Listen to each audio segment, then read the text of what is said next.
Bismillahirrahmanirrahim. Elhamdülillahi Rabbil alemin. Vessalatu vesselamu ala eşrefil enbiyai vel mursalin. Nebiyyina Muhammedin ve ala alihi ve ashabihi ecmain. Əziz müsəlmanlar, qarşıma internetdə bir gözəl nəsihət çıxdı. Bir yaşlı həkimin etdiyi nəsihət. İstədim onu sizin hamınızla bölüşüm, hamınızın faydalı olsun və onun etdiyi nəsihəti çalışacağım dinimizdə olan ayələrlə, hədislərlə də əsaslandırım.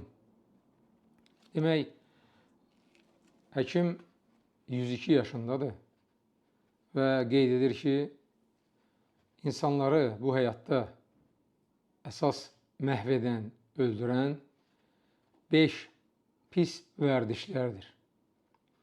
Bu vərdişlərdən uzaq durmaq lazımdır. Düzdür, biz hamımız bilirik ki, insanın əcəli çatanda ölür. Lakin əcəl iki cür insana yaxınlaşır. Yaxşı insanlar, yaxşı iş gördükləri halda əcəl gəlir onların canını alır. Amma pis vərdişə qurşanan insanlar, pis vərdiş etdikləri halda bu dünyadan köçürlər. Məsələn, yaxşı insanlar görürsən ki, Quran oxuduğu yerdə və ya namaz qılarkən və ya zikr edərkən və ya la ilahe illallah deyərkən və ya sədəqə verərkən və s. əcəl yetişir, rahat halda ruhu bədəndən çıxır. Amma digər tərəf görürsən ki, içkili halda, narkotik qəbul etdiyi halda, oğurluq etdikdə vurub öldürürlər və s. Pis sonluqla bu dünyadan köçüb gedir. Demək, insan həyatda yaşayarkən necə yaşadığına dəyər verməlidir. Özü öz həyatını qurmalıdır. Allah ona seçim verib. Yaxşını da göstərib, pisi də. Və hədislərin birində Peyğəmbərimiz sallallahu aleyhi ve sellem buyurur ki, iki nemət var ki, insanların çoxu bu nemətləri dəyərləndirmir. Layiqincə dəyərləndirmir. Bu da boş vaxt və sağlamlıqdır. Demək, bu videoda indi bir hissə göstərəcəm sizə. Diqqət edin. Врачом. За эти полвека я подписал 4000 свидетельств о смерти. 4000 раз я слышал этот звук. Когда ручка скребет бумагу, именно этот звук для меня означает все. Финита. История окончена. Я вычислил 5 убийц. Diqqət edin. Hakim deyir ki, indiyə qədər 4000 xəstənin ölüm kağızına qol çəkmişəm. 4000 xəstəni bu həyatdan digər həyata yola salıb. 55 yaşında olanı olub, 60 yaşında, 65 yaşında, infarkt, insult, bütün bunların hamısını yola salıb, özü isə 102 yaşındadır, yaşayır və görün hansı qənaətə gəlib, nə nəticə çıxarıb. 5 şey deyir, insanı öldürür. Diqqət edin. Номер 1. Стул. Вот вы сейчас сидите, удобно, попе мягко, а внутри у вас сейчас застой, болото. Потому что когда вы сидите, кровь густеет, она превращается в кисель. Гравитация тянет все вниз, в ноги. Лимфа – это наш дренаж. Без движения все стоит колом. Лимфа не работает без движения. Вы сидите, а токсины копятся, а это, я вам скажу, плохо заканчивается. Demək, birinci, oturaq həyat keçirməkdir. Uzun müddət bir yerdə oturub işləməkdir. Və bu videoda həkim xəbər verir ki, onun xəstələrinin bir qismi vəzifəli insanlardır. Vəzifəli insanlar öz vəzifəsində saatlarla bir yerdə oturur və o oturaq həyat onların ağır xəstəliyə tutulmasına səbəb olur. Burada izah edir həkim ki, oturduqda qan ayağa doğru gedir, ayağa yığılır. sonra bədəndə toksinlər əmələ gəlir, yəni zəhər. Getdikcə insanın bu oturaq həyat məhv edir. Bilirsiniz, məktəblərdə, universitetlərdə dərs saatı var. 45 dəqiqə dərs gedir, 15 dəqiqə tənəffüs verirlər. Bu nə üçündür? Bu ona görədir ki, tələbələr qalxsın, gəzişsin tənəffüsdə və davamlı bir yerdə oturub canına qəsd eləməsin. Demək, şəriətimizdə də həmçinin çox yerimək, gəzmək, qaçmaq Peyğəmbər sallallahu aleyhi və səlləmin məsləhət gördüyü xeyirli əməllərdəndir. Biz Peyğəmbərimiz sallallahu aleyhi və səlləmin həyatına baxsaq, görərik ki, həyatının çox hissəsini piyada gəzib. Bəqi qəbristanlığına, Uhud şəhidlərinin ziyarətinə, Quba məscidinə və s. yerlərə piyada gedərdi. Çox vaxt piyada gedərdi. Ziyarət etdikdə, məsələn, tavaf etdikdə, istisna hallarda dəvənin üstündə edərdi. Amma daim yeriyərək bunu edərdi. Və bu da onu göstərir ki, yerimək insanın sağlamlığına xeyir verən əməllərdəndir. Həmçinin sahabələr, onların da həyatına baxsaq, görərik ki, həyatının çox hissəsini piyada gəzərdilər. Və xüsusi olaraq bir hədis var, Peyğəmbər sallallahu aleyhi və səlləmin hədisi. Səhabələrinə deyir ki, kimin evi məsciddən daha uzaqdadır, yəni məscidə piyada gəldikdə daha çox addım atır.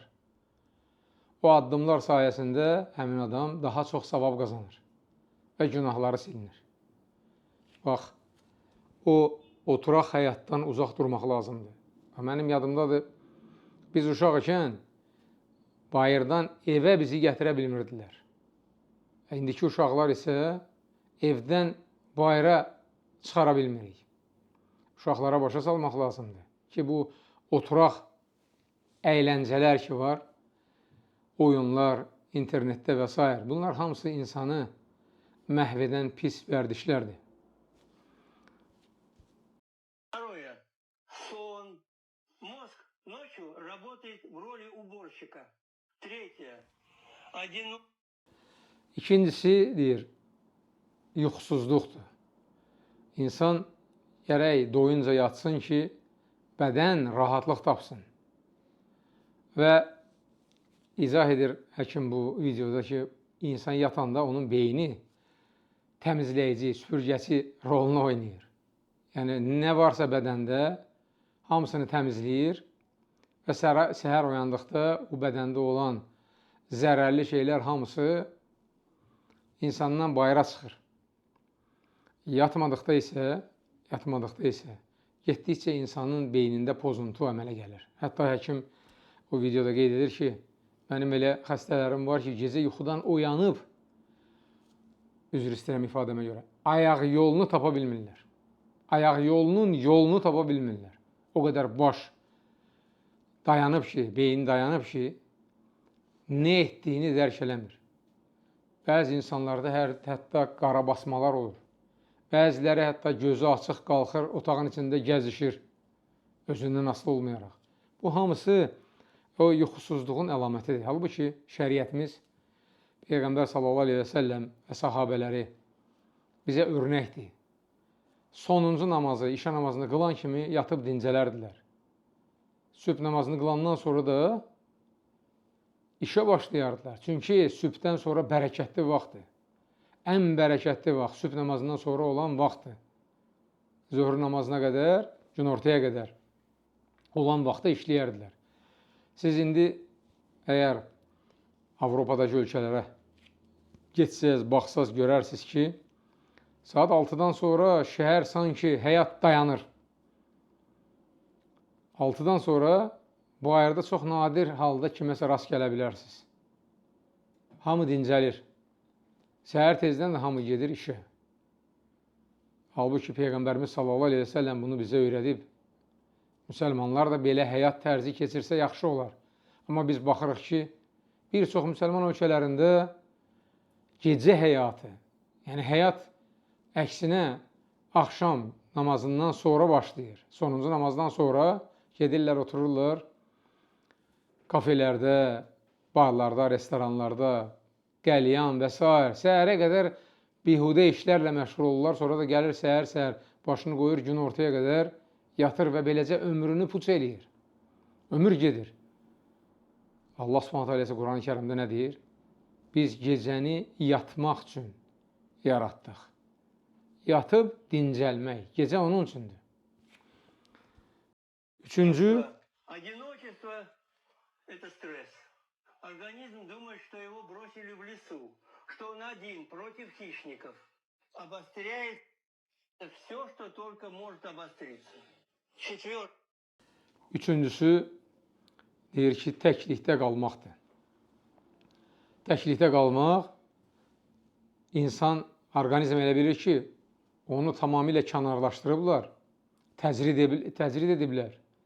Və belə yavaş-yavaş özü-özündən içində özü-özünü yeyir, məhv edir. Həqiqətən də belədir. Mən nə qədər tanınmış, məşhur insanların müsahibələrini dinləmişəm.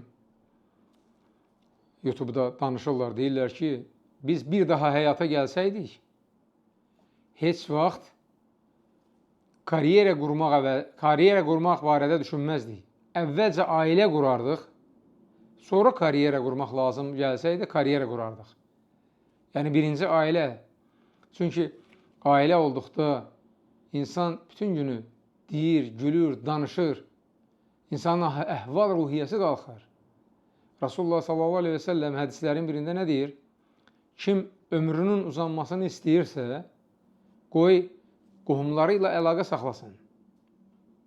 Qohumlar, ev əhli qohumlar aiddir, həmçinin uzaq, yaxın, hamısı qonşularla əlaqə saxlasın, dostları ilə, xüsusilə də Peyğəmbər sallallahu aleyhi və səlləm həyatına baxsaz, diqqət etsəz, görərsiniz ki, hər yerdə məscid tikməyi sahabələrinə buyururdu. Və 15 əsr ərzində bilirsiniz, dünyanın hər yerində müsəlmanlar saysız hesabsız məscidlər tikiblər. Məscid nə üçündür?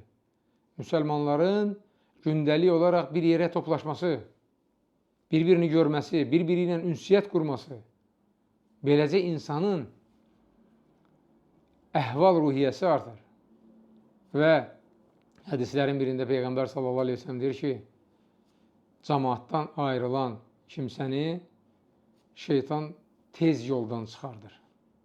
Necə ki, sürüdən ayrılmış quzunu canavar tez ələ keçirir, parçalayır. Təklikdən uzaq durmaq lazımdır, əziz müsəlmanlar. Cəmaatla bir yerdə olmaq lazımdır. Diqqət edin, tarixdə ən pis, ən tənqid olunası, Peyğəmbər sallallahu aleyhi ve sellem hətta əvvəlcədən onları tənqid etmişdi. Pis tənqid etmişdi. Bunlar kimlərdir? Xavariclər. Cəmaatdan ayrılıb təkliyə çəkilənlər, məscidə gəlməyənlər, cəmaatı saymayanlar, cəmaatda üst çevirənlər, cəmaata salam verməyənlər və s. Bütün bunlar hamısı insanın həyatını məhv edir. Odur ki, cəmaatla bir yerdə olmağa çalışın. Peyğəmbər sallallahu aleyhi ve sellem deyir ki, cəmaatla olmaq Allahın mərhəmətinə qovuşmaq üçün səbəbdir. Cəmaatdan ayrılmaq, təkliyə çəkilmək isə Allahın əzabına düçar olmağa səbəbdir. Еда. Тут я злой. Очень злой на своих коллег. 40 лет мы вам врали. Жир – это яд. Ешьте кашку. Diqqət edin nə deyir? Deyir ki, o dördüncüsü düzgün qidalanmamaq. Özünü qınayır, deyir ki, biz həkimlər 40 ildir sizi aldadırıq. Deyirik ki, kaşa yiyin, çörək yiyin, belə şeylər. Halbuki bu şeyləri çox yemək insanı məhv edir. İndi davam edib görün nə deyəcək? Пейте сок. Хлеб всему голова. Я в 65 лет перестал слушать умные советы. Выкинул сахарницу. Перестал покупать хлеб. Ем. Diqqət edin, deyir ki, mən artıq şəkərdir, çörəkdir, belə şeylər yemirəm. Onlardan uzaq durmuşam. Əsas yediyim nədir? Мясо, рыбу, яйца, овощи, масло. Deməli, ət, balıq, yumurta, tərəvəz, yağ, bu cür şeylərlə qidalanıram ki, canım sağlam olsun. Və burada bir haşiyə çıxaq, haram şeylərdən uzaq durmaq lazımdır. Haram insanın bədənini, canını məhv eləyir. Donuz ətidir, məsələn, içkidir və s. Bunlar hamısı insanı məhv edir. Bunlardan da uzaq durmaq lazımdır. Və Peyğəmbərimiz sallallahu aleyhi və səlləmin, bunu xüsusilə vurğulayıram, Peyğəmbərimiz sallallahu aleyhi və səlləmin yemək-içmək ədəbləri var. Bunu siz hardan öyrənə bilərsiniz, mən sizə deyim. İmam Əbu İsa Tirmizi rahiməhullahın tərtib etdiyi hədislərdən ibarət gözəl bir kitab var. Şəmailun Nəbi, Peyğəmbər sallallahu aleyhi və səlləmin xislətləri adlı kitabdır və şərhi ilə bir yerdə biz onu tərcümə etmişik Azərbaycan dilində. Peyğəmbər sallallahu aleyhi və səlləmin xislətləri kitabın PDF formatında yükləyib oxumaq istəsəz, bizim həmişə vurğuladığımız burhan.az saytından yükləyib oxuya bilərsiniz. Həmin kitabda Peyğəmbər sallallahu aleyhi və səlləmin yemək ədəbləri adlı fəsil var. O fəsilə baxsaz görərsiniz ki, Rasulullah sallallahu aleyhi və səlləmin yeməyi barədə, yəni nə cür qidalanması barədə hədislər var. Məsələn, mədənin 1/3-ni yeməklə doldurmaq hədisi. Kimlər ki, mədəsini tam yeməklə doldurur, çox vaxt onlar xəstəlik tapır. Mədənin 1/3 yemək üçün, 1/3 su üçün, 1/3 hava üçün qalmalıdır. Və ya məsələn, yedikdə nəyi ilə qarışdırmamaq və s. Bu ədəblərin hamısı orada qeyd edilib. Ən maraqlısı nədir? 3-cü əsrdə İbn Əbu Məsavəy adlı bir həkim olub, xristiyan həkim.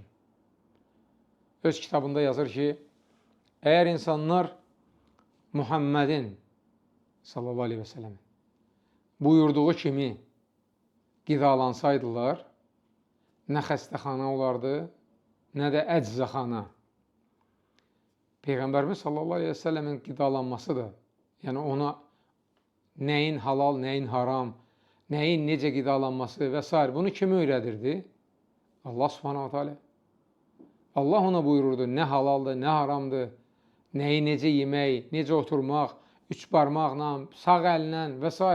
Bütün bunların hamısını Allah subhanahu teala ona Mələk Cəbrail aleyhissalam vasitəsilə öyrədirdi.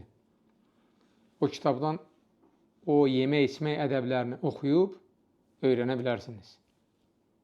Тревога – самый тихий убийца. Есть люди, профессиональные страдальцы, у них все хорошо, пенсия есть, дети устроены, война далеко. А они сидят и трясутся. А вдруг цены поднимут? А вдруг дождь пойдет? Тревога – это кислота, она разъедает тебя изнутри. Желудок сжимается, давление скачет, сон летит к черту. Надо учиться посидеть. Beşincisi, həyəcanlanmaq, stres keçirməkdir. Diqqət edin, kislata kimi bir şeydir deyir. Adamı yandırır. Yuxusuzluq əmələ gəlir, mədədə xəstəlik əmələ gəlir, təzyiq qalxır və s. Bütün bunlar hamısı stresdən əmələ gəlir. Nə qədər insanlar olub ki, sağlamdır, ancaq o həyəcan nəticəsində özlərini məhv ediblər. Diqqət etdiniz, nə deyir həkim? Deyir ki, adamın hər şeyi var, həyatı qaydasında gedir, öz təqaüdünü alır, övladlarının hamısını yerbəyer edib, yemək-içməyi var. Nəyin çatışmır sənin? Niyə oturub fikirləşirsən ki, birdən qiymətlər qalxar, birdən filan şey olar, birdən filan şey olar? Buna niyə fikirləşib canına qəsd edirsən? Daim Allaha təvəkküllə yaşamaq lazımdır. Ümid etmək lazımdır ki, Allah subhanahu teala qədərinmə nə yazıbsa, ondan artıq heç nə olan deyil. Və qəlbi rahat edən əməllər var. Çoxdur. Əsas üçünü deyəcəm. Yəni, insan həyəcanlandıqda, çətinliyə, sıxıntıya düşəndə, stres keçirdikdə bu dediklərimi etsə, onun həyatı tam rahat olacaq, qəlbi tam rahat olacaq. Birincisi namazdır, namaz qılmaq. Allah Subhanahu taala Qurani Kərimdə deyir ki: "Vəstəinu bis-sabri vəs-salah. İnnə ləkəbiratun illə aləl-xaşin." Namaz qılmaqla, səbr etməklə Allahdan kömək diləyin. Həqiqətən bu, Allahdan qorxanlardan başqalarına çox ağır gəlir. Onlar bunu edə bilmirlər. Allahdan qorxan mömin insan namazını qılır, səzdədə Allaha dua edir ki, Allahım, mənim işlərimi yoluna qoy. Mənə şəfa ver, məni bu sıxıntıdan qurtar. Bu bir. İkincisi, zikirdir. Allah Subhanahu taala Quranda deyir ki, "Ələ bi zikrilləhi tatma'innul qulub." Allahı zikr etməklə qəlblər rahatlıq tapır. Vallahi sizə deyirəm, vallahi. Sıxıntı anında zikr etsəz, qəlbinizin necə rahatlıq tapdığını görə bilərsiniz. Biz balaca bir kitabça hazırlamışıq ayrıca. Dualar var orada, 10 dənə duadır. Sıxıntı anında ediləcək 10 dua adlı. Bu duanı da o dediyim saytdan yükləyib o duaları oxuya bilərsiniz. O dualar arasında möhtəşəm bir dua var. Və bu üçüncü qəlbi rahatlayan da o duadır, dua. Dua ilə Allaha bağlanın. Allah Subhanahu taala Qurani Kərimdə deyir ki, "Yəsəlunəkə, üzr istəyirəm. İzə səələkə ibadi anni fə inni qaribun ucibu da'vətəd da'i izə da'an." Səndən mənə necə dua edəcəkləri barədə soruşurlar. De, mən onlara yaxınam. Nə vaxt mənə dua etsələr, onların duasını qəbul edəcəm. Dua %100 qəbul olur. Peyğəmbər sallallahu aleyhi ve sellem deyir ki, sizin Rəbbiniz həyalıdır, səxavətlidir. Əllərini ona tərəf qaldırıb, dua edən bəndəsinin əllərini boş qaytarmağa utanır. O biri hədisdə deyir ki, istədiyini bəndəsinə ya bu dünyada verir, ya axirətdə, ya da başına gələcək hər hansı bir müsibəti ondan uzaq edir. Demək, biz nə qədər çox Allaha dua etsək, bir o qədər qəlbimiz rahatlıq tapacaq. Bu nəsiyyətimin sonunda bir gözəl dua ilə bu söhbətimə son qoymaq istəyirəm. Bu dua Yunus Aleyhisselamın duasıdır. Peyğəmbər sallallahu aleyhi ve sellem deyir ki, kim bu dua ilə Allaha yalvarsa, Allah onun sıxıntısını aradan qaldırar. Yunus Aleyhisselam bu duanı nə vaxt edib? Harda edib? Bilirsiniz, Yunus Aleyhisselam dənizə atırlar, gəmidən dənizə atırlar və böyük bir balıq onu udur. Bu dediklərim Quran ayələridir. Biz buna iman gətiririk. Böyük bir balıq udur. Təsəvvür edin, bir balığın qarnındadır. Oradan çıxmaq qeyri-mümkündür. 2, balıq onu dənizin dərinliyinə tərəf aparır. Balığın qarnından çıxsa belə, suyun üzünə qalxmaq çox çətin olacaq. Bəlkə də heç mümkün olmayacaq. 3, suyun üzünə qalxsa da, oradan sahilə gedib çıxmaq üzə-üzə, bu da qeyri-mümkündür. Lakin elə bir dua edir ki, Allah Subhanahu taala o balığa əmr edir, balıq onu gətirib sahilə çıxarır. Nə duadır o? Yadınızda saxlayın. La ilahə illə ənt, subhanəkə inni kuntu minəz zalimin. Allaha xitab edir, deyir ki, səndən başqa ibadətə layiq məbud yoxdur. Sən pak və müqəddəssən. Mən isə nəfsimə zülm edənlərdənəm. Yəni, mən günahkar insanam, məni bağışla.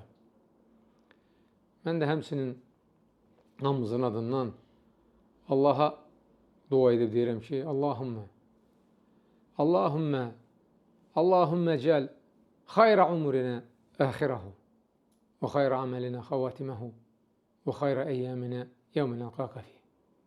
Allahım, bizim ömrümüzün ən xeyirli çağını onun sonu et. Əməllərimizin ən xeyirlisini son əməlimiz et və gözəl günlərimizin ən xeyirlisini sənin huzuruna çıxacağımız gün edir. Subhanakallahumma və bihamdik, əşhədu ən la ilahə illə ənt, əstəğfiruka və atubu ileyk.